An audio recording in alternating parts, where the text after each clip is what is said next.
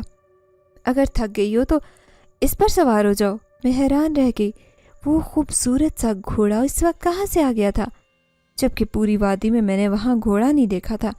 اس نے گھوڑے کو اشارے سے اپنے پاس بلایا تو میرے پاس آ کر کھڑا ہو گیا۔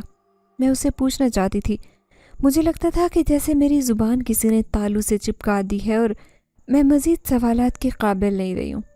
میں اس گھوڑے پر سوار ہو گئی۔ اب میرے لیے ان راستوں پر چلنا مزید آسان ہو گیا تھا۔ تبھی مجھے دور سے وہ فارم ہاؤس نظر آ گیا، لیکن اس نوجوان نے اشارے سے مجھے وہیں کھڑا کر دیا۔ تم اس سے آگے نہیں بڑھ سکتی، میں خود اندر جاؤں گا، دیکھوں گا تمہارا بھائی وہاں اگر موجود ہوگا تو اسے لے کر یہاں آ جاؤں گا، آگے بڑھنے کی غلطی مت کرنا۔ اس نے مجھے 2-3 بار کہہ کر وہاں ٹھہرنے کا حکم دیا، لیکن میرے اندر کی طبیعت اس کی بات ماننے کا نام ہی نہیں لے رہی تھی۔ انتظار کرنے کے بعد جب وہ نوجوان واپس نہیں آیا تب میں اپنی طبیعت کے ہاتھوں مجبور ہو کر خود ہی آگے بڑھ گئی۔ تب مجھے اندازہ ہوا کہ اس نوجوان نے کس قدر صحیح کہا تھا۔ میں جیسے ہی چند قدم آگے آئی تو چمگادڑوں کا ایک غول میرے آگے پیچھے پھرنے لگا۔ میں حیران رہ گئی تھی کہ بھلا یہ کیا ہو رہا ہے۔ میں اپنا بچاؤ کرنے کے لیے ایک درخت کے نیچے چھپنے کی جگہ ڈھونڈ رہی تھی، لیکن تب تک دیر ہو چکی تھی۔ انہوں نے میرے ہاتھوں اور پیروں پر حملہ کر دیا تھا۔ میں رو پڑی اور مدد کے لیے چلانے لگی۔ فارم ہاؤس مجھ سے 10 قدم کی دوری پر تھا، لیکن ان چمگادڑوں کے حملوں نے مجھے کہیں کا نہیں چھوڑا تھا۔ میں اونچا اونچا رو کر اپنے بھائی جواد کو پکار رہی تھی۔ کہاں ہو جواد، جلدی سے باہر آؤ، دیکھو تمہاری بہن تمہارے لیے کن مشکلات سے گزر رہی ہے۔ میں بار بار اپنے ہاتھوں اور پیروں سے ان چمگادڑوں کو دور ہٹانے کے لیے جدوجہد کر رہی تھی، لیکن شاید وہ میرا خون پینے کے لیے میرے جسم سے چپک کر رہ گئی تھی۔ مجھے رونا آنے لگا تھا۔ میں نے اپنی آنکھیں بند کر کے کلمہ پڑھ لیا۔ تبھی مجھے ایسے لگا کہ کسی نے مجھے ہوا میں اچھالا ہے اور زوردار انداز میں دوبارہ پٹکا ہے۔ تو میں اونچے برفانی ٹیلے پر گری ہوں۔ مجھے زوردار چوٹ لگی تھی۔ میری آنکھیں بند ہو رہی تھی، لیکن اپنے قریب کھڑے جواد کی بات سن کر میں اپنی آنکھیں کھول چکی تھی۔ وہ میرے قریب کھڑے ہو کر آپی آپی کہہ کر مجھے ہوش میں لانے کی کوشش کر رہا تھا۔ میں اس کی آواز سن کر ایک دم سے جیسے ہوش میں آئی تھی۔ تم یہاں کیسے آئے؟ اور وہ نوجوان کہاں گیا جو تمہیں لانے کے لیے اندر آیا تھا؟ جواد نے حیرانی سے میری طرف دیکھا تھا۔ کون سا نوجوان؟ کیسا نوجوان؟ یہ تو چوکیدار دروازہ بند کرنا بھول گیا تھا، تو میں بھاگ کر باہر آیا اور آپ کو سامنے دیکھا تو دوڑ کر آپ کے پاس آیا۔ کسی کو مجھے لینے کے لیے بھیجا تھا آپ نے کیا؟ اور مجھے لگا تھا کہ ہمیں کبھی اگلا سانس نہیں لے پاؤں گی۔ نہیں کچھ نہیں، تم چلو، ہمیں یہاں سے جانا ہوگا۔ میں نے گھوڑے کی تلاش میں آس پاس نظر دوڑائی، لیکن وہ بھی کہیں نہیں تھا۔ ہم مجھے صحیح معنوں میں پسینے آنے لگے تھے۔ اتنے سرد موسم میں پسینے دیکھ کر میرے تو اوزان ہی خطا ہو گئے تھے۔ میں نے اپنے بھائی کا ہاتھ تھما اور دوڑ کر اس علاقے سے دور چلے جانا چاہتی تھی، یہاں تک کہ ہمیں گاؤں والوں نے بھی دوڑتے ہوئے دیکھ لیا تھا اور ہماری حالت دیکھ کر یقین ہی نہیں کر پائے تھے کہ ہم اس فارم ہاؤس سے صحیح سلامت اور زندہ واپس آئیں۔ گاؤں والوں کی مدد سے میں واپس اپنے شہر جانا چاہتی تھی۔ انہوں نے میری مدد کی تھی۔ میں بس میں بیٹھی اور اپنے بھائی جواد کو وہاں سے چھڑا کر اب واپس اپنے گھر جا رہی تھی۔ بس اپنے راستے پر چل پڑی تھی، لیکن وہ نوجوان میرے ذہن سے اب تک محو نہیں ہو سکا تھا۔ ایسے لگ رہا تھا کہ جیسے ابھی تھوڑی دیر پہلے کی تو بات ہے۔ پھر وہ نوجوان کون تھا، کیا تھا، کس طرح اس نے میری مدد کی اور وہ کدھر غائب ہو گیا؟ یہ سارے سوالات میرے ذہن میں جمع ہونے لگے تھے۔ تھک ہار کر میں بس کی سیٹ سے اپنا سر ٹکا چکی تھی۔ تبھی مجھے ایسے لگا جیسے کسی نے میرے کان میں سرگوشی کی تھی کہ تمہارے سارے سوالات کے جوابات تمہارے بیگ میں موجود ہیں۔ میں ایک دم سے چونک اٹھی، آس پاس نظر دوڑائی، لیکن میرا بھائی ایک بس میں سفر کے دوران سو چکا تھا اور تمام مسافر اپنے کاموں میں مصروف تھے۔ سو بھلا یہ سرگوشی کس کی ہوگی؟ کیسی ہے؟ جب میں نے سرگوشی پر غور کیا تو فوراً اپنا بیگ کھولا۔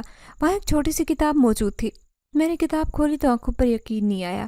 اس کتاب پر لکھا تھا کوکاف کی شہزادی اور اس کی واپسی۔ میں نے دلچسپی سے کتاب پڑھنا شروع کی تو میری آنکھوں میں آنسو آ گئے۔ اس کتاب میں میری زندگی کی کہانی لکھی ہوئی تھی۔ آخر میں جو بھی انکشاف تھا اس نے میرے پیروں تلے سے زمین کھینچ لی۔ اس نوجوان نے میرے نام خط لکھا تھا اور اس میں واضح طور پر لکھا تھا کہ میں تمہارا عاشق جن زادہ ہوں۔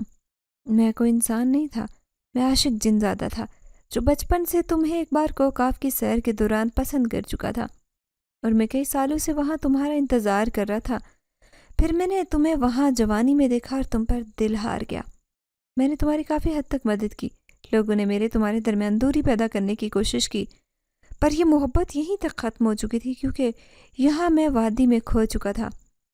اپنی پرانی طاقتوں کو بحال کرنے کے لیے مجھے بہت سے انسانوں کی مدد کرنی تھی، پر جب مجھے قبیلے سے نکالا گیا تو میں حد درجہ دل برداشتہ ہو گیا۔ انسانوں سے محبت میرے خون میں شامل ہے، کیونکہ میری ماں نے بھی ایک انسان سے محبت کر کے شادی کی خواہش کا اظہار کیا، لیکن قبیلے کی طرف سے اس پر بہت ساری پابندیاں لگائی گئی۔ یوں اس کی شادی ایک جن ذات سے ہو گئی، لیکن اس کے خون میں موجود انسان سے محبت میرے خون میں بھی شامل ہو گئی۔ میں آج بھی تم سے محبت کرتا ہوں، کل بھی کرتا تھا اور ہمیشہ کرتا رہوں گا۔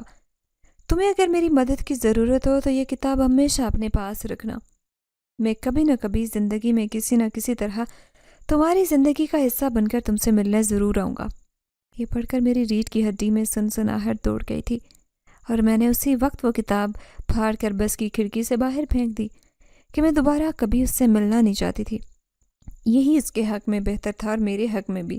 میں نے اپنی آنکھیں بند کر لی اور ان بند آنکھوں کے پیچھے میرا دل گواہی دے رہا تھا کہ کہیں نہ کہیں کسی نہ کسی موڑ پر میں نوجوان کی محبت میں گرفتار ہو چکی تھی، لیکن اب یہ افسانہ بند ہو گیا تھا اور میں نے اپنے دل کے کواڑ پر تالا لگا چکی تھی۔ میں نے دوبارہ اسے کبھی نہیں کھولنا تھا، ورنہ زندگی میں خسارہ ہی خسارہ ہوگا۔ میں جواد کو لے کر شہر واپس آ گئی تھی اور وہاں سے ہم نے امی کے ہمراہ ایک دوسرے شہر میں خاموشی کے ساتھ ہجرت کر لی تھی۔ کسی کو بھی اپنے گھر کا پتہ نہیں بتایا تھا۔ یہی ہم تمام لوگوں کے لیے بہتر تھا۔